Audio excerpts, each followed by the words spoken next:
The Chester County History Center Library presents History and Haunts, a special series that takes a look at some of Chester County's spookiest topics and traditions. Through a careful lens on the past, we'll explore ghostly sightings, folklore, and legends that help shape some of the supernatural lore of our region. So settle in and join us as we journey into the eerie echoes of Chester County's history. Today we're heading back to 1856, when the American Republican ran a story about a larger-than-life local character. This character was supposedly known across Chester County for his endurance, his whiskey jug, and above all, his uncanny ability to spot rabbits and seemingly communicate where no one else could. This is the tale of Hickory with the Rabbit Seer, from the American Republican, May 13th, 1856. Many persons living in a certain section of the Great Chester Valley will well remember a celebrated personages living thereabouts, and we are not sure but he is still alive, who 20 years ago was known to every child in that populous neighborhood. He was a tall, stalwart fellow, more than 6 feet high, and passed along the highways with a black jug in his hand as his constant companion. He lived upon new corn whiskey at 6 pence a quart, and put all the modern temperance statistics in regard to the destruction of human life by alcohol completely at fault. He was an invaluable man about a lime kiln, and would sit up night after night with an unslumbering eye to heave into the burning, fiery furnace the wood necessary to convert the stone into lime. For years he never occupied a bed, but slept in the open air in summer, and haymows in the winter. All the exposure to storm and tempest this man underwent had no perceptible effect on his iron constitution. He would lay down drunk with liquor in an open field at night, and wake up in the morning soaked blue by a cold rain that had been pouring upon him through the hours of darkness. We never knew a man of so much endurance, and we doubt if ever one existed. We saw him in the ancient neighborhood not 3 years ago, and time and hardship had left no traces on his physical frame. He walked as erect and wore the same cast of countenance, black with exposure to weather, as he did a quarter of a century ago.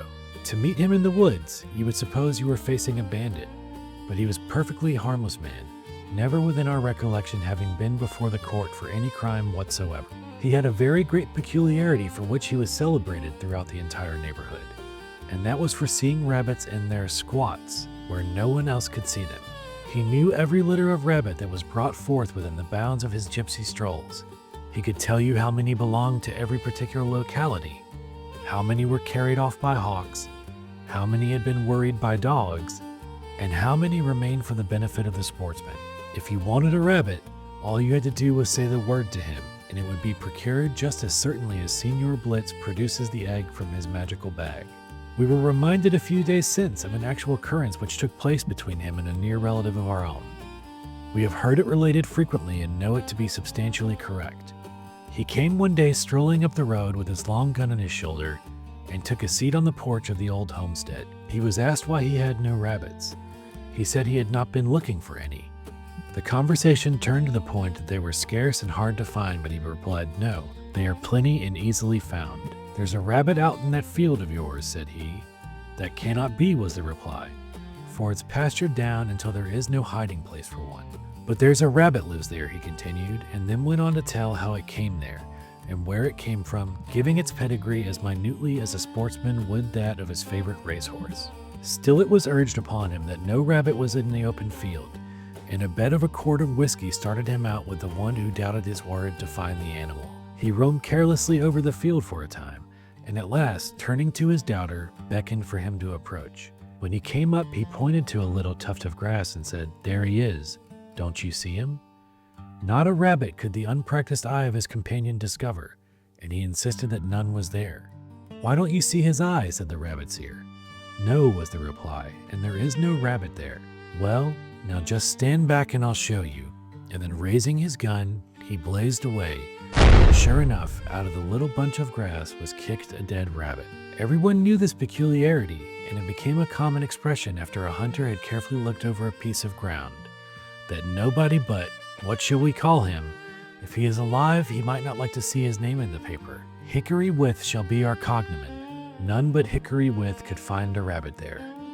And thus we give our sketch of the celebrated Rabbit Seer of Chester Valley. Thanks for joining us. We hope you enjoyed this tale from Chester County's eerie history. Don't forget to like and subscribe, and please check out the other videos in this series if you're hungry for more.